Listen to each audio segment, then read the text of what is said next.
Olá, você que está aqui na BMC News, no programa Sou Bem-Sucedido. Nosso encontro semanal, a gente sempre traz um convidado aqui para inspirar você, para você ver que é possível nós sermos bem-sucedidos em todas as áreas da nossa vida. E hoje eu estou com um convidado aqui muito bacana. Ele é advogado, presta bem atenção, ele é empresário, empreendedor, e ele vem contar um pouquinho da sua trajetória e falar um pouquinho desse mundo jurídico. Você é advogado, conhece advogado? Então, o que é que você pode fazer? Daqui a pouquinho, já vai subir lá no YouTube, você vai poder mandar para um monte de gente esse programa, para que você possa também ter um propagador dessa história e principalmente tudo aqui que ele vai trazer para nós. Estou recebendo hoje aqui, nada mais nada menos, sabe quem? Rafa Lima. Meu amigo, que bom receber você aqui. Ó, obrigado, irmão. Pô, prazer. Que Obrigado alegria. pelo convite. Opa! Eu fiquei na dúvida, né? Você fala... Que bom, cara. Mas olha, quando eu conheci a tua história, a gente tem um amigo em comum, né? E quero mandar um abraço aqui pro doutor Ricardo Guimarães. Ele vai estar conosco num grande evento. No próximo programa a gente vai divulgar um pouquinho mais, né? O Rafa já está convidado, tá lá com a gente também, Obrigado, maior prazer. né? Rafa, quando a gente fala de empreendedorismo, quando a gente fala de empreendedor, todo mundo acha que já nasce pronto, né? E não é bem assim, né? Eu queria entender o seguinte, essa veia de empreendedorismo, de ser empresário, de ser advogado, né? Veio da sua infância, veio da sua família ou foi algo que foi nascendo aos poucos? Cara, na verdade foi meio, pra mim, meio uma bênção e o destino, assim, né? Na verdade, eu vim numa família humilde, não faltou nada pra gente, mas assim, meu pai, ele empregado, tal, metalúrgico, ele tentou empreender, mas depois, antes de empreender, ele sofreu um acidente, queimou 60% do corpo. Minha mãe tinha morrido, e aí, puta, assim, a gente acabou ficando numa realidade simples, não faltou nada pra gente nunca, mas minha mãe queria ganhar dinheiro, minha mãe é uma madrasta, tá? Meu pai se casou de novo quando eu tinha 7. E quando eu tinha 7 ele sofreu um acidente. E aí fiquei com uma madrasta, ele voltou do acidente 2 anos depois, ferrado pra cacete, e aí, cara, assim, ela queria tirar a gente da realidade, a gente estava, então ela fez de tudo. Comprou máquina para fazer fralda, eu ajudei, eu fui vender sacolé, eu fazia qualquer coisa, mas Quantos anos você tinha nessa época? quando ela fez comprou a máquina, tinha 9. Eu, essa época que eu fiz, assim, que eu fui tentando fazer coisas na rua, assim, do que eu podia, tinha entre 9 e 12, 13, assim, eu fiz um monte de coisa. Mas eu não pensava em empreendedorismo, né, as pessoas falam: "Nossa, o cara foi lá, pensou, tem uma visão empreendedora". Mas já estava empreendendo, né, Rafa? Porque com É. 9 anos já estava na rua vendendo sacolé. Para quem não sabe, pessoal, sacolé é gelinho, né? A gente chamava de gelinho, né? Que era gostoso pra caramba. Ou seja, a necessidade, né? Se eu, cara, tô imaginando aqui, né? É, seu pai ficou viúvo, você perdeu sua mãe, aí depois veio uma mega mãe aí para cuidar de vocês. Seu pai sofreu nesse acidente e vocês tiveram que se virar para manter a casa e a família. E falou, cara, tiver que vender esse sacolé, vou lá e vou vender. Eu só vendia, eu não pensava, mas é isso, tá. Eu Aham. falava: "Ó, eu queria minhas coisas", entendeu. Sim. E aí e eu vendo a minha mãe fazendo as coisas, acho que eu fui meio que me inspirando sem perceber. Que legal. Eh, e aí eu tive um tio, quando eu tinha 14, eu tinha um tio que me arrumou um emprego no sindicato, eu fui trabalhar nesse sindicato como menor aprendiz, e aí lá era um sindicato patronal que fazia basicamente, assessoria jurídica. Eu fiquei lá, quando eu fiz 17, "Ó, se você fizer direito a gente paga", eu falei: "Não, não, tá é direito que eu quero fazer". E aí fiz direito, com eles me financiando e me ajudando, mas foi uma coisa do destino que assim, eu não fiz mais nada, né, eu tenho 44, comecei com 14, faz 30 que eu trabalho na mesma coisa, por ângulos diferentes, Sim. mas então você perguntou: "Porra, mas tinha essa veia, porque o direito", cara, foi o destino, foi Deus e foi eu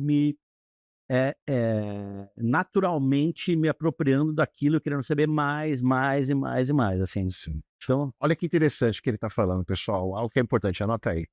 Às vezes as dificuldades elas vêm, a gente passa por muitas, muito sobe e desce, mas a gente tem que saber aproveitar as oportunidades que aparecem na nossa frente. Quando as oportunidades elas aparecem, e às vezes a gente acha que oportunidades são coisas grandiosas, não é nada disso. Se ele não tivesse aproveitado a oportunidade de vender sacolé, para que ele pudesse realmente dar outros passos, você não teria ido lá pro para o o sindicato. sindicato e aproveitar todas as oportunidades que apareceram. Muita gente me ajudou também. Claro. Esse meu tio falou: "Ó, vai trabalhar, você precisa". Eu trabalhei antes num negócio que era esquisito, que era uma indústria química. Esquisito. Que era assim, eu desembalava a bombona de ácido clorídrico, ácido sulfúrico, Aham. que o pai de um amigo também me ajudou, mas aí Cara, um outro tio foi lá e falou: "Ó, não dá pra trabalhar nesse negócio aí". Sim, E aí o irmão dele me arrumou esse emprego e eu fiquei lá até me formar. sim. E aí eu fiz assim, lá eu acho que eu aprendi 90% das coisas que eu sei, assim, sobre direito do trabalho. Então, lá eu assessorei uma porrada de empresas, fiz um monte de coisas legais e tal. E aí fui para um escritório, tive uma janelinha curta, que eu fui para um escritório que era conveniado ao sindicato. Aí fiquei lá uns 6, 7 meses, talvez um ano, não me lembro exatamente. E um cliente dele falou: "Porra, é um bom advogado, me atende aqui bem pra caramba. Cara, vou financiar pra você abrir o seu escritório". E eu abri, ele: "Ótimo". Eu falei, eu não sabia o que era financiar. E aí fica com esse negócio do empreender, né? Eu só queria fazer, assim, eu queria ganhar dinheiro. Você era curioso para Queria fazer as ganhar coisas, dinheiro. ganhar Eu dinheiro. queria assim, eu queria prosperar, eu queria ir além. Quando fala prosperar, né, eu não usava esse termo Aham. há 20 anos atrás, 25 e tal. Eu queria ir além, eu queria minhas coisas. E aí eu pô, fui falar com o dono do escritório, que eu era leal ao cara, ele falou: "Não, Rafa, vai ser feliz, tem que fazer isso, te ajudo se você precisar também". E abri um escritório de advocacia. Sim. Rafael, deixa eu te perguntar, cara, você vê que ao decorrer da tua vida, e é importante para quem está nos assistindo entender isso, porque às vezes a gente acha, pessoal, que aí eu quero desmistificar isso, ele vai dar resposta, vocês vão entender. Todo mundo acha que é o seguinte, foi sorte. Galera, sorte, isso eu não acredito em sorte, eu acho que tudo acontece a partir do nosso esforço. Mas veja, a tua mãe faleceu e aí veio uma madrasta que se tornou uma mega mãe e preencheu todos os vazios da sua vida. Aí, de repente, você foi trabalhar, alguém mais ouviu em você, força de vontade e quis te ajudar. Aí você foi lá pro sindicato, as pessoas quiseram te ajudar, e assim, ou seja, o que que foi determinante para as pessoas olharem para você e falar: "Eu quero ajudar esse cara"? Acho que eu, assim, de coisas nossas terrenas, né, eu acho que eu topar, eu querer, eu pedi bola ainda. É isso, Eu pedi a bola é mesmo assim, isso.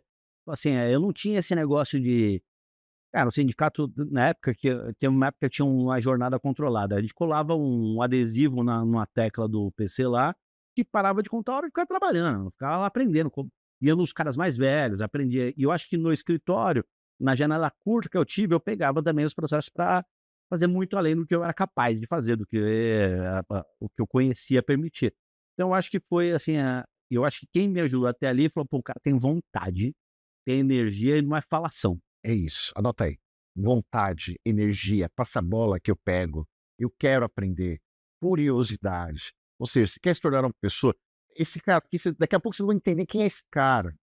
Cara, todo o coração que ele tem, essa pessoa boa que ele é, aonde ele chegou, só pôde ter vindo porque tudo isso que ele acabou de dizer aí. Ou seja, aí as pessoas olharam e aí ele foi lá e você montou seu escritório. Eu montei meu escritório com esse cliente, Aham, né, então esse cara aí só que eu estava acostumado com um time sheet no escritório que eu estava, né, aham. então você, bom dia, ligava o PC, ligava o taxímetro. E aí ele falou, aí eu falei: "Porra, o cara me passou 1000 processos", eu falei: "Tô rico, porra". E aí ele falou: "Não, Rafa, deixa eu te explicar, eu já te pago a tua sala, eu já te pago 2 advogados para te ajudar, pô, agora você vai atrás de outros clientes". E aí eu aprendi que o processo de o que eu fazia é defesa judicial trabalhista. Eu aprendi que é uma taxa mensal enquanto o processo dura. E é uma taxa baixinha, que o tipo de processo que eu conduzia, e tem vários escritórios que eu admiro, adoro e tal, conduz são processos simples. Então, são processos de baixa complexidade, em volumes muito grandes. Hum, Então não é aquela advocacia do Ricardo, a gente falou do Rica, né? Porra, ele pega um negócio ultra complexo de tribunais superiores e tal. Mas o volume da defesa trabalhista e dos reclamentos também são processos simples. sim. E aí o meu escritório cresceu nisso. Eu abri em 2001, 2002, em 2007, 2008, eu já tinha, sei lá, 50 mil processos quase. 50.000 processos. Porque foi esse cliente que me ajudou a pegar outros clientes, eu fui dando as caras, e chegava uma hora que chegava uma empresa e falava assim: "Porra, ô Rafa, puta, a empresa tal falou muito bem de você, tô feliz aqui onde eu tô, mas eu queria ir, eu tenho 4.000 processos para passar. Quantos advogados você tem? Como é que tá? Você consegue absorver?" Eu tinha, sei lá, 10 advogados. Eu falei: "Não, tô com 20 ociosos, manda pra cá". E aí trabalhava, cara, fazia audiência o dia inteiro, de madrugada fazia prazo, ia embora 1 da manhã, voltava às 7 e era o que era. Eu não ficava também pensando: "Eu quero cliente, eu quero fazer, eu quero responder, eu quero dar um resultado melhor para os caras", E foi assim que foi se Eu lembrei retroalimentando. de um entrevistado, ele é um grande amigo meu, quero mandar um abraço para você, Renan. E ele trabalha também na área de direito também. E ele, quando ele montou o escritório dele, ele contando, aqui ele contou aqui no programa, olha que interessante, bem o que você está falando. Aí ele falou o seguinte, o cliente falou, olha, eu quero conhecer o teu escritório, né? Porque ele trabalha nessa parte tributária, né? Falou, tá bom. Falei, cara, como é que eu vou? Só tem eu e o Alê, que é o sócio dele. O Renan Gordinho? Não, não. Ah, Não, também. E, mas desculpa. imagina. Aí era o Renan tal, e o Alê. Cara, sabe o que ele fez? Ele ligou para um monte de amigo. Cara, vocês têm que ir lá pro meu escritório. Cara, aí ele botou 10 pessoas lá, tá entendendo? Aí ele pediu, uma mulher ficou em casa, ligando pro escritório, pro telefone ficar tocando toda hora, o cliente achar que tinha uma mega. Hoje eles são dos maiores, né? Quero mandar um abraço pro pessoal da Reale, e tá sendo dos maiores. Ou seja, às vezes essa rapidez precisa acontecer pro negócio rolar, né? É, porque você fala assim, ó, o Renan, que eu não conheço, quero conhecer, assim, o cara vai ser bom pra cacete, ia dar resultado, mas ele não tinha ainda credibilidade porque tava começando. Exatamente. Então, eu fiz uma coisa parecida, assim, eu puxava dentro, entregando, e assim, o cliente não se mantém se você não dá resultado. Nota isso aí, pessoal. Então, no fim do dia, tem toda essa coisa de venda, né, de, pô, tem que fechar negócio, tem que trazer o cara pra dentro, e se precisar, vamos pôr os figurantes no escritório, vamos fazer, e eu fiz um monte dessas coisas também, mas no fim do dia, é a última linha que conta, e aí isso eu acho que eu fui entregando, e aí foi crescendo. E foi rápido, porque eu realmente, e a galera estava comigo também, né?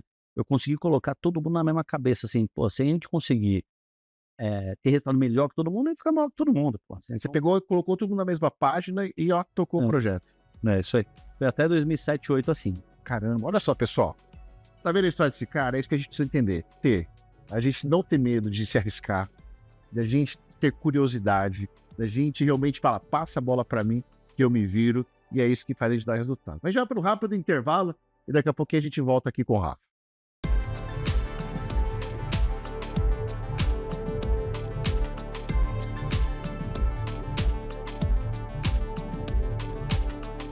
Estamos de volta aqui no programa Sou Bem Sucedido. Estamos aqui hoje com o Rafa, ele contando um pouquinho da sua trajetória. E Rafa, me diga uma coisa. E aí o direito foi entrando de uma forma absurda, você foi crescendo, crescendo, crescendo no seu consultório, mas não parou aí. Não, na verdade, assim, eu achei que tava abafado. Chegou em 2008, tava com um processo pra cacete, porra, dezenas de advogados, falei, só que não ganhava dinheiro. Esse negócio de, como é que não ganhava dinheiro? Assim, ganhava muito menos dinheiro do que o risco que a gente tomava e o volume de trabalho que a gente tinha. Que era praticamente trabalhista. Só trabalhando. Então, assim, ó, eu tenho 44. Desde os 14 eu só olho o processo trabalhista. Sei olhar, não sei passar manteiga no pão, por cento. Mas o que aconteceu é o seguinte, tinha um volume gigante, um faturamento muito grande. Mas esse tipo de receita de escritório de defesa trabalhista, ele é uma commodity quase. Então, vai melhor e ganhar mais dinheiro quem consegue deixar esse negócio mais industrializado. E agora eu imagino, eu não estou dentro desse ambiente mais, mas acho que com AI, com quantidade de tecnologia surgindo, deve ser muito mais comoditizável. Sim. E aí, o que eu comecei a ver nos primeiros 2 anos do processo, 2, 3 anos, a gente, só para te falar, o modelo de receita. A empresa tem lá 10 mil processos. Ela paga uma taxa mensal por processo enquanto o processo dura. Na primeira e em segunda instâncias, o advogado trabalha pra cacete. Porque ele vai lá, instrui, ao preposto, pega os documentos, entende o caso, faz audiência, vem a sentença, recorre, vai para o tribunal, sustenta. Da segunda instância para frente, só tem chance de sucesso um processo cuja matéria não está pacificada em tribunais superiores. Onde entram os advogados como o Ricardo, que é nosso amigo comum. Só que isso são 2% dos casos. Nos outros 98%, eu vou trabalhar menos, a empresa vai continuar pagando a taxa mensal. Sim. E o trabalhador vai receber lá no além. Então, o que eu comecei a propor para os clientes? O que a gente podia ganhar ou perder, já ganhamos ou perdemos. Vamos fazer o seguinte, daqui para frente, vamos tentar negociar, o desconto que eu tiver, você me paga um pedaço, E aí, pô, eu ganho mais, o trabalhador tira esse negócio da frente, você gasta menos e desopila a atenção ao contencioso, que uma coisa é gerir 1000 processos contínuos de reversão, outra são 10.000 processos, que você não sabe quais são. E aí, em 2008, eu comecei a tentar vender isso para os meus clientes. De onde veio essa ideia, cara? Porque assim, você é um cara, é notável que você é um cara mega inteligente, você é um cara que pensa rápido. Maninho, não, assim, cara, Não, é verdade, cara. obrigado. Mas como é que veio essa ideia? Porque assim, a gente, quantos advogados a gente tem aqui no nosso país hoje aqui? Tem 1.700.000. 1.700.000. Mas há de entender que é o seguinte, daqui a pouco o pessoal vai entender um pouco melhor. O que você faz aqui, você é cara, você é o pai do negócio, né? De onde veio essa sacada, cara? Cara, mais uma vez, tá? Eu podia te contar um negócio, então, a gente pesquisou, estudou, chamei os caras do MIT, da porra nenhuma. O que eu via foi, não fazia sentido pra mim aquilo, entendeu? Assim, e outra, eu tava girando uma puta grana, mas não tava ganhando dinheiro. Então, de onde veio? Eu acho que veio da vontade de fazer o negócio ganhar, ter uma margem maior e atender meu cliente e parar de competir no que eu. Assim, ó, na minha época, eu não sei como é agora exatamente, tinha um cliente que te pagava R$ 35 por mês por processo, em, sei lá, 15.000 processos. Ele te trocava para alguém que topava cobrar R$ 31,50. Sim. Então o que eu fiz foi ter, assim, se eu for racionalizar, partindo da premissa que eu racionalizei a coisa, e eu acho que foi muito mais execução do que planejamento, mas eu acho, preciso fidelizar esse cara, senão ele vai embora. Porra, preciso mostrar que o meu interesse está alinhado com o dele. Sim. Não tenho medo de dar notícia ruim. No fim do dia, se você dá notícia ruim com franqueza, você conquista a confiança. Então, acho que foi esse tripé que fez achar a solução, né? Que era. E aí tinha aí eu encarei o primeiro problema, né? Que era um tripé, uma cadeira, que era a provisão nunca batia quanto vale de fato o caso. Num processo trabalhista, o valor que está lá determinado, ele não corresponde exatamente ao que vale o processo. E nós, advogados, me colocam, não sei fazer uma procuração mais, tá? Mas me colocando no papel dos caras, pô, é ruim dar notícia ruim. Então o juiz arbitrava o valor da casa a 100.000. Ela podia valer 1,5 milhão. Eu comecei a fazer, falava, pô, vai dar 1,5 milhão. Mas nem eu, nem nenhum advogado no mundo vai conseguir fazer diferente, porque você realmente pisou na bola aqui. Ou ficou provado que você pisou na bola aqui. E aí, é isso que a matemática do processo deu. Entendi. Então, aí eu me especializei em precificar passivo. Então, para conseguir conquistar esses clientes, a fazer o que eu comecei a fazer, eu comecei a mostrar na vírgula, e hoje tem muita jurimetria, tem uma porrada de empresa, pô, que a gente admira, tem uma empresa chamada Datalor, que a gente adora, tá perto lá com a gente, tá? Mas comecei a mostrar, olha, vai pagar 322 mil e isso vai ser em 2 anos. Alguns clientes consegui fechar na largada. Os que eu não consegui, depois de 2 anos, eu falei, pô, não falei, meu irmão. Agora deixa eu resolver aqui, vamos matar com 200, entendeu? Sim. Ou seja, essa visão que você foi tendo aos poucos foi te transformando cada vez mais um empresário, empreendedor mais afiado da própria. Eu ia falar odontologia, nada a ver, do direito. Direito, é. O que eu comecei a ver é o seguinte, pô, tem caras que entendem mais que eu. Chegou um momento que, como eu falei, esse negócio é uma commodity no chão de fábrica, né? Na advocacia bem feita, bonitinha e tal. Depois você tem todos os advogados que a gente admira, que são os caras, mas um advogado que a gente ama não consegue tocar 1.000 processos. Ele toca 50 processos, 100 processos. Então, só que o Brasil tem um volume incrível de processos. Incrível, parece que eu estou dando uma coisa boa, mas é um volume imenso, porque tem muito regramento, tem muita empregabilidade, né? Mesmo quando você tem uma taxa de emprego alta, tem muita gente, tem um turnover muito alto. O dado do Sebrae é que 50% das pessoas o volume de gente, né? 50% das pessoas são demitidas e readmitidas em outros lugares ao longo do ano, que gera descumprimento de normas por empresas que não conseguem cumprir ou não querem, sei lá. Então gera um volume muito grande de processo trabalhista. Eu falei, pô, eu sou melhor que os outros advogados concorrentes, não sou melhor que, mas eu faço melhor um trabalho de precificar e de negociar do que de advogar necessariamente no volume. Tem gente muito especialista. Foi Eu acho que foi uma tentativa de nichar o negócio, sabe? Ou seja, você saiu daquela parte técnica e você foi mais daquela parte de deixa eu enxergar de longe o que está acontecendo para que eu possa tocar todo esse processo. Eu acho que faltava uma panorâmica. Entendi. E aí, essa fotografia foi permitindo fazer outras coisas. Então, em operações de M&A, um escritório estava assessorando um vendedor de uma companhia, o outro um comprador de uma companhia. As auditorias estimavam o passivo baseado nos relatórios. Eu comecei a atuar precificando o passivo corretamente. Sim. Né? E aí fui fazendo isso, aí assim, as pessoas foram vendo que foi dando certo, e aí o meu negócio virou um negócio especializado em precificação de ativos e negociação de ativos. Isso em 2008. Híbrido ali, contencioso isso, testando, 9 mais forte, 10, 11 para frente eu abandonei o contencioso. Você imaginava, cara, que, ou pensando com a cabeça de hoje, assim, né? Você imaginava que você ia conseguir fazer com tanta facilidade? Porque, cara, 1 milhão e pouco de advogados, né? Não estamos desmerecendo ninguém, mas eu preciso enaltecer o seu trabalho, essa visão que você tem, por isso você está aqui, né, cara? Você é bom no que você faz. E você imaginava que você ia conseguir ter essa rapidez de enxergar? Porque eu acho que o empresário empreendedor hoje, ele tem que ser rápido no pensamento, ele tem que pensar, né. Mas você falou assim: "Ah, eu não fui lá, eu não pla", cara, você fez isso de uma forma tão natural, né. Eu planejei, eu executei, eu fiz tal. Você imaginava que você Cara, eu acreditava pra cacete. acreditava? E assim, ó, quando você fala assim: "Puta, você imaginava que ia ter mais tantos clientes ou fazer não sei o quê antes de fazer o que a gente faz hoje, né? Ou ABT Crédito, que é o que a gente faz hoje".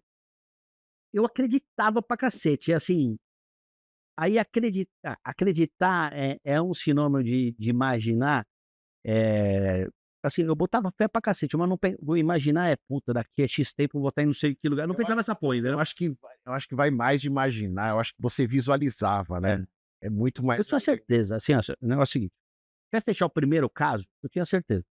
Perdão, antes de fechar o primeiro caso, eu não sabia, ficava ali com medo. Fechei o primeiro, falei: "Nossa, agora eu vou fazer 1 milhão de casos, tal". O que também dá uma frustração, porque eu não fiquei no tamanho que eu sim. me propus, mas ainda, estamos fazendo, estamos construindo, tal.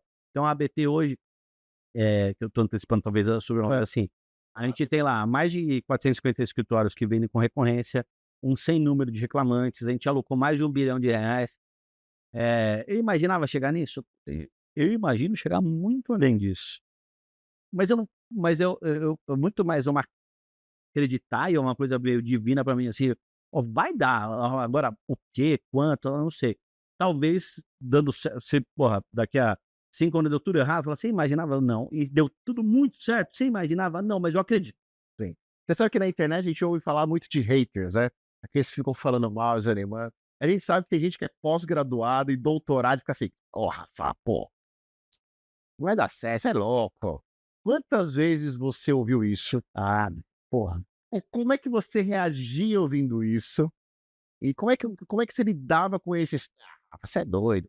Cara, eu achei, ó, tem gente que fala isso porque gosta de você, mas não bota fé na tua competência. Então, eu vou falar um cara que eu amo, por óbvio, meu pai. Puta, quando eu fui convidado para abrir o escritório, eu também fui convidado para trabalhar numa transportadora, porque o sindicato era de transportadoras, para ser gerente jurídico lá. Pô, o cara queria me matar, assim, sei lá. Então, eu acho que tem esse cara que ele te ama, te adora, mas ele quer te proteger, e talvez pelas próprias experiências de si, tá? Naquela época o CLT era segurança, É. tem que ser bancário, você tem que Mas, meu irmão, mesmo hoje, você tem razão, e assim, mesmo hoje, assim, então, nessa onda do hate, o galera não bota fé. Então, quando eu larguei o contencioso para fazer só a negociação, foi puta, uma onda de quando eu abandonei o que eu fazia de negociação para fazer investimento em trabalhista, a mesma coisa. E quando dá certo, a pessoa fala: "Ah, também, porra, deu sorte, foi fácil, pô". Também ele já tinha ali a matéria-prima, conheceu um cara que tinha grana, assim, simplificam a coisa como se fosse que é um pensamento, me perdoe, desculpa se eu vou ser chulo, é um pensamento empobrecido, a pessoa achar que tudo é muito fácil. E não é. Até as pessoas que você conversa foi uma construção do que você fez. ué, e não, e Gente grande não dá ouvido pra gente medíocre. Concorda comigo? eu concordo, cara, assim, Gente grande não dá ouvido pra gente medíocre. Por que eu tô dizendo isso? Porque podem falar que você tem AD, como todos nós temos, mas algo que eu percebo em você, medíocre, você não tem nada. Obrigado, não mereço, mas agradeço. Né? Não é. Ou seja, você quer sempre dar o melhor, dar o melhor, dar o melhor, e se os contatos, podemos assim dizer, né, uma forma meio popular de dizer, porque as pessoas olharam você que você podia ir muito mais além. E confiança, né? Exato. Olha só, combinou, cumpriu, combinou, cumpriu, combinou, cumpriu, combinou, cumpriu. Pô, deu errado, avisou, deu errado, avisou, deu errado. E vamos corrigir, vamos corrigir, vamos corrigir. Eu acho que isso com recorrência vai atraindo gente melhor que você Exatamente. pra dentro. Quando se fala gente grande, pequena, as pessoas pensam assim, ah, o cara com grana. Não, pô. É um cara que é muito, muito técnico e que podia, pô, tá ali assessorando o ministro, ele topa trabalhar contigo porque bota fé. E também a transparência de falar, não, você sabe, eu não sei, então vamos construir junto. Isso é. Antes de você ser admirado, você é tratado como louco, mas depois que você faz, você é admirado. Vai já para um rápido intervalo e daqui a pouquinho a gente volta.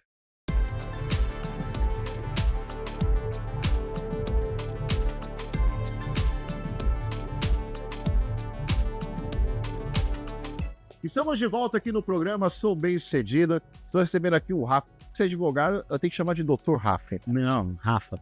E desde sempre, cara, assim, o cara, doutor, não me chama de você. E até hoje, como eu invisto uma porrada de advogados e falo muito com eles, a primeira pergunta, preciso chamar de doutor? Sim. Aí os caras, não, assim, tá bem informal hoje, assim, é muito raro alguém. Então, Rafa, por favor. Ô, Rafa, eu tenho uma pergunta para você, que eu acho que muita gente está nos assistindo agora, né? Então você imagina, a gente está aí no Brasil todo e deve estar se fazendo essa mesma pergunta. Veja só, hoje, quando a gente fala do profissional liberal, que pode ser o advogado, pode ser o médico, pode ser o fisioterapeuta, o psicanalista, né? Enfim, todos eles têm algumas realidades. A realidade de que não está dando certo, né? Porque o cara não aprendeu a ser empresário e empreendedor, então o médico ele não é empreendedor, o empresário da medicina, né? Eu sou neuropsicanalista, então tem muita gente que não é empresário e empreendedor da neuropsicanálise, da psicanálise ou do direito. E tem também aquele cara que deu certo e tá ganhando dinheiro e falou, cara, tá bom. E eu já vi que você não se enquadrou nenhum desses lados, né? Você é um cara que foi e sempre inquieto a fazer muito mais. Essa visão que eu tive até aqui tá correta? É isso mesmo? Essa inquietude, assim, cara, tô ganhando grana, mas não é só isso, eu quero ir muito mais além. Porque você, cara, você furou uma bolha surreal. Assim, você está com a sua equipe aqui, eu acho que não sei se elas concordam comigo. Cara, você furou uma bolha surreal. E honestamente, se a gente for olhar bem, não. Se a gente falasse, para você é comum, que isso faz de você, faz parte de você. Mas para quem está do lado de fora, não é comum furar essa bolha que você furou na área do direito. Correto? Nunca sentou alguém aqui que furou essa bolha. Então, assim, foi proposital? Ou foi instintivo? Era algo que você procurava? Como é que foi isso daí? Cara, eu acho que assim, ó, essas primeiras viradas de jogo no começo, assim, até antes dos meus 30, 32 anos, foram instintivas e talvez racionalizadas, mas não programadas. Essa última virada que é largar um negócio de negociação, de precificação, de assessoria para companhias, pô, assessorava, resolvia passivos trabalho de empresas super legais que eu admiro demais, para começar de novo, porque assim, ó, a gente investe em processos trabalhistas. Sim. E em alguns outros tipos de ativo, tá? Mas eu comecei do primeiro caso, então esse recomeço, esse foi mais então, qual foi a que a gente viu? Quando eu falo a gente, é porque sou eu e sempre tem a galera ao meu redor, como as meninas estão aqui e tal, começando a falar, pô, a gente faz uma solução de passivo que é no B2B. Então, tem uma companhia que tem uma quantidade de processos, que tem uma quantidade de credores, e eu vou resolver o problema deles. Qual que é a conjunção para resolver esse problema? A companhia quer se livrar da dívida e o credor quer receber o capital. Ok. Só que esse ambiente é muito restrito. Uma companhia, 2.000 caras. Uma companhia gigante é 20.000 caras. Só que o Brasil tem 2,5 milhões, 3 milhões de processos recorrentes que não são gol de mão. Então, 2 milhões, 3 milhões. É muita coisa. é muita coisa. Porque assim, ó, você pegar o dado do CAGED, esse ano já foram demitidas 11 milhões e 700 mil pessoas. Caramba. Que estão se recolocando. Essas pessoas tiveram, a imensa maioria delas, cumprindo todos os direitos e uma fração delas não. Esse cara entra com ação para receber o negócio dele. Você tem essa porcentagem de por exemplo, dessas 11 milhões, quantas pessoas vão entrar com o processo Ó, trabalhista? a previsão para esse ano, eu posso corrigir isso, depois a gente corrige aqui, tá? Não, tranquilo.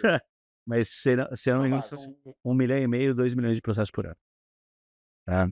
E aí a maioria desses processos por, eh, horas extras, verbas rescisórias, coisas, objetivas. Então afrontas diretas a um princípio legal que não onde não cabe discussão entre o superior. Então o que o cara faz? Ele entra com a ação. Ele prova que não teve o direito cumprido. Mantém isso em segundo grau. Só que ele tem uma pista longa para atuar. Aham. O que eu fazia antes? Eu juntava, pô, a empresa que tem a dívida com o autor que tem o crédito e falava: "Vamos fazer uma composição, porque você vai pagar menos, você vai receber mais rápido". Só que era um ambiente restrito, das poucas empresas que eu conseguia atender. Eu falei: "Ah, por que não fazer isso no ambiente aberto?" E atuar em 100% das ações judiciais, legítimas. E foi daí que nasceu a ideia. Então, quando a gente fala hoje da BT, especialmente, primeiro, eu tinha muito mais a perder. Naquelas primeiras jornadas, pô, não tenho porra nenhuma, então se eu perder alguma coisa, vamos embora. Então, hoje não. Quando eu fiz isso em 2018, eu já tinha, porra, muitos anos no negócio, tinha clientes muito leais e fiéis que eu admiro e adoro até hoje. E aí partiu para uma jornada nova, essa teve mais estudo, Entendi. e mais risco.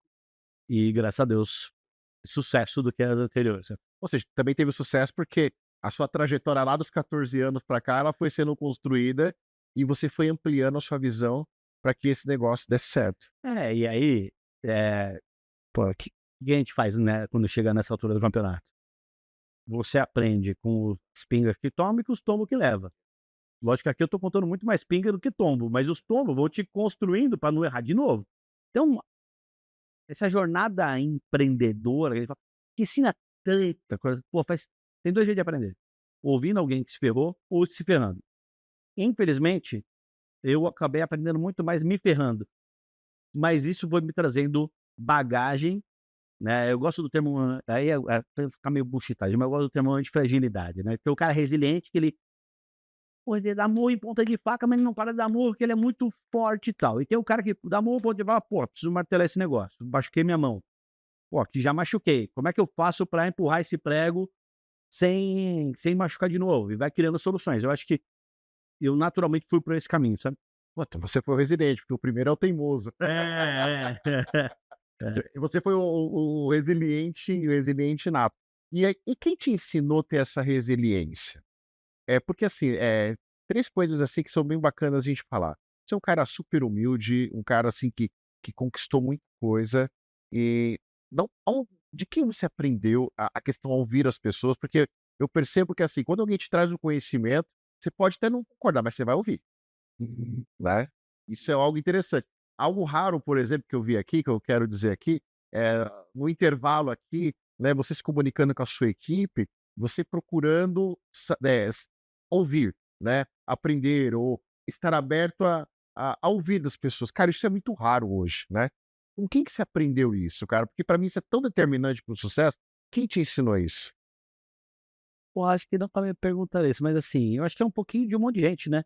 É assim, eh, então, esse primeiro tio me colocou no sindicato, depois teve um segundo tio que prosperou, porra, é meu parceiraço até hoje, aprendo um monte de coisa com ele e tal. As pessoas do caminho, eu acho que as pessoas que eu admiro e que eu vi construir coisas grandes, mas coisas tangíveis, não coisas visuais, sabe. Entendo. Que é o que puta, assim, eh, tem um negócio que é, pô, eu sei que não sei o que eu não sei. Então assim, ó, eu não sei fazer podcast. Uhum. Só que eu acho que é intuitivo, porra, vou lá, eu sei não sei o quê, eu leio o negócio, vejo 10 podcasts, eu, puta, se eu precisar fazer um podcast, eu vou te chamar. Você estudou essa porra, fez esse negócio todo dia, várias vezes por dia. Seria de uma arrogância, de uma prepotência, achava, não, eu sento na cadeira dele e falo assim, eu vou me fuder, vai ser ruim. Uhum. Então eu acho que é um pouco das pessoas que eu admirei no caminho, de terem consciência de não, de eu ouvindo assim, sei lá, vou batizar aí, sei lá, acho que minha mãe foi perguntando para os outros um monte de coisa. Não, é legal, eu concordo mega com você. Eu me lembro quando eu comecei, eu tinha 18 anos, eu tinha 17 anos, eu fui trabalhar na Mil Assistência Médica. Eu queria trabalhar registrado, eu queria dar o melhor, minha família tinha passado um mega problema. E imagina, na Mil na época tinha um salão quase 700 vendedores na época, né? E eu fui perguntar pro melhor, quem era o do ranking, o melhor do ranking? Carlos Cabral. Cara, eu preciso te achar um dia, cara, porque você marcou muito a minha vida. E ele era o que mais vendia. Eu falei, cara, como é que você... Ele falava pra mim assim, cara, você quer começar a vender? Tem que pegar 1000 folhetos e você tem que ir lá na Avenida Brasil e panfletar 1000 folhetos por dia. Na época, isso em 90 e Guaraná com rolha. E eu fiz isso, ou seja, se a gente quer ter sucesso, a gente tem que aprender a ouvir e reconhecer essas pessoas no meio da nossa trajetória, que foi isso que você fez, né? Eu acho que eu tenho que fazer isso ainda, tá? Então tem um sócio que é CEO da companhia. Eu não sou gestor. Eu prefiro optar por ser muito melhor no que ainda estou aprendendo, que é o ativo trabalhista, quanto vale esse negócio, como é que eu trago o cara para dentro, como é que eu dou liquidez para o cara que precisa, do que aprender a gerir um time gigante que tem onde de um cara. Você não vou partir da premissa que eu vou fazer melhor que um cara que já fez isso 20 anos. Ou a Flá, que eu tô falando agora aqui, pô, a mulher fez marketing a vida inteira, estudou essa porra, trabalhou que nem uma maluca, não é aventureira. Vou me propor a ser, assim, eu acho que é isso. Eu acho que falta às vezes. Eu me pergunto também, tá? Às vezes eu acho que, mas é um lapso. Eu volto já rápido, eu ponho o pé no chão de novo. Não, não, não, cara, eu não sei fazer essa porra aqui. Deixa eu entender. Eu gosto de conhecer tudo para dar pitaco. Né, no pitaco ficou feio, mas assim, eu gosto de conhecer tudo para poder dar o norte É dar pitaco mesmo, eu quero mudar de opinião, é isso que assim, ó, no fim do dia, quem vai se ferrar primeiro sou eu. Então, eu quero entender essa porra, que é o meu rabo que tá na reta, entendeu? Assim, mas tentando desculpa essa parte também. Não, mas tá certo. Não, não vai cortar não. Mas olha só, isso é legal que você tá falando, ou seja, você tá sempre aberto ao aprendizado. Pessoal, quer falir? Fecha o aprendizado. Quer falir? Vai falir qualquer negócio, a partir do momento que você se fecha o aprendizado, tá? E uma coisa que você vê só, de todo esse conhecimento, uma coisa que você achei legal que você falou assim, o cara lá é melhor na minha empresa, é melhor deixa ele ser CEO que eu faço aquilo que é melhor. Às vezes as pessoas têm tanta arrogância e prepotência que ela quer fazer aquilo que ela não vai dar tanto resultado. Então, pense nisso, tá? Então, aprenda que você vai ver só que muita coisa vai acontecer. Já pro rápido intervalo, daqui a pouco a gente volta um pouquinho mais com o Rafa.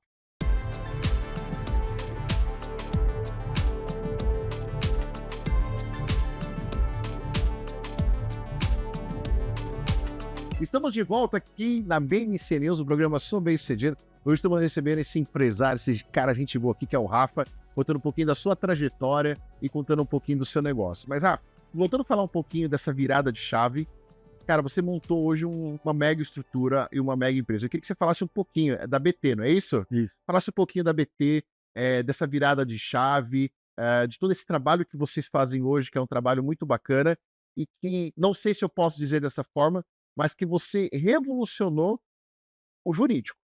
Você revolucionou o jurídico. Pelo menos é a forma que eu vejo. Como é que foi essa virada de chave? Fala um pouquinho da BT pra gente. Obrigado. Não, primeiro que eu sou um fanático pela BT, então pra mim essa parte eu gosto mais de falar. Eu gosto mais de falar disso que de mim, entendeu? Mas assim, Você tá falando que você é apaixonado. cara, basicamente é o seguinte, foi encomendado um estudo de uma companhia que a gente admira pra caramba, que é a Acreditas, Ok, sobre o conhecimento e aceitação do crédito consignado. ok. Então, a Acreditas fez uma pesquisa gigante, uma matéria que foi publicada sobre esse estudo, o estudo, eu não li ainda, mas eu tenho acesso, mas o conteúdo da matéria é, olha, mais de 50% dos trabalhadores topariam pegar o crédito consignado para resolver dívidas que estão acumuladas. Então, o que é o consignado, para quem não conhece, basicamente olha, você 35% do seu salário antecipadamente e paga uma fração por mês. E aí você tem o crédito imobiliário, que todo mundo conhece, financiamento da Caixa em 30 anos, que é, né, cultural do Brasil, e tem o home equity, você lutou e comprou sua casa. Deu um desequilíbrio financeiro incrível, problemático na sua vida. Quando eu falo incrível, é sempre no sentido de não é que é bom nem ruim, mas... E aí você pegou seu imóvel, foi numa companhia que dá o home equity e, olha, me dá um dinheiro, eu te dou minha casa em garantia. Eu vou te pagar todo mês um pedacinho. Você tem a mesma coisa para veículos. E aí você entra nos ilíquidos, que são mais convencional, é o cara que tem um precatório, ele ganhou um processo. Quem vai pagar o processo é o Estado ou a União, ou o município, e aí esse processo aqui tem uma quantidade de dinheiro que o Estado consegue pagar. Então, você vai receber seu dinheiro daqui a X anos. Ele vai lá numa empresa e antecipa esse negócio. Quando a empresa ela faz uma contratação de capital de giro, entra também nesse aspecto? Aí você tem, tal de giro, um baita exemplo, é toda empresa que vende um produto, vende um serviço, recebe em 90, 180, 60 dias, ela tem uma linha de crédito aprovada no banco e faz a antecipação do recebível. Eu tô falando isso porque às vezes o advogado não tem essa pegada, né? Não tem esse caminho. Sem entender o nosso negócio profundamente. Basicamente, sim. Para o escritório de advocacia, ele não tem a linha de. Eu quero ser. A BT quer ser a linha de crédito desse cara. Que legal. Então ele vai lá, ele tem lá uma quantidade de processo, ele é o primeiro financiador do cliente, né? Em especial, no que a gente atua hoje, majoritariamente, é o sujeito pega um trabalhador que não recebeu as decisórias, por exemplo. Ele entra com a ação. Ele é que. O reclamante não paga nada para ele. Ele já está ferrado. Então o advogado paga as horas dele que ele está trabalhando, a despesa para ele e para audiência. Muitas vezes a despesa do cliente dele também vai monitorando. Senão o processo demora 5 anos. Quando sai, ele já trabalhou 5 anos para pegar uma fatia do processo. Então ele é o primeiro financiador. Esse escritório, para crescer, ele não tem antecipação do recebível como tem sei lá, uma mecânica, por exemplo, que pode nascer pequena e ficar imensa, mas o fluxo de caixa mata um crescimento do negócio. Porque nesses meios tradicionais não tem uma garantia palpável. O banco não consegue dar dinheiro para o escritório porque ele não consegue medir qual é o recebível. O escritório desse, especialmente o trabalhista, né? Então, o que a gente faz hoje, esse é a primeira linha né, fazendo todo esse negócio de uma nova categoria de crédito, para o advogado, antecipa o recebimento do seu honorário com a gente. Pô, que legal. E aí tem uma beleza nisso que não tem nas outras linhas de crédito convencionais.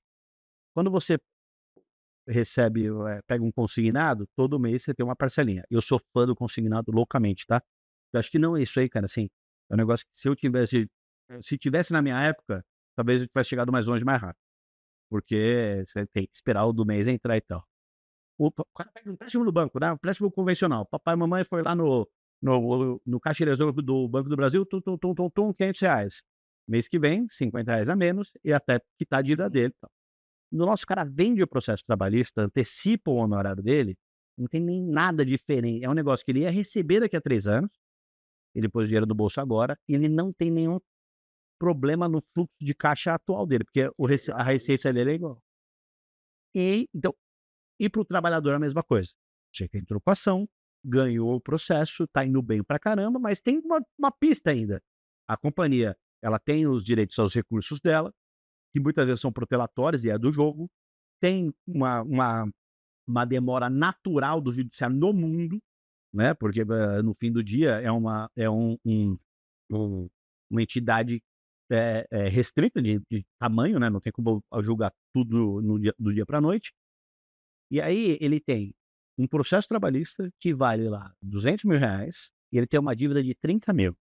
Para pagar essa de 30 mil, ele vai lá e refinancia o imóvel, Sim. refinancia o carro, vende alguma coisa, pega o empréstimo pessoal, tudo isso com juros altos, adequado ao risco, que é normal também não tenho nenhuma crítica com relação a isso. Se ele vende o processo trabalhista dele, ele paga todas essas dívidas e pode aplicar a diferença. Mas ele continua advogando pelo Sim. processo. Sim. A gente só compra processo que a gente confia. Então a gente estuda, assim, a parte complexa do que a gente faz é conhecer as partes, ter um background check profundo.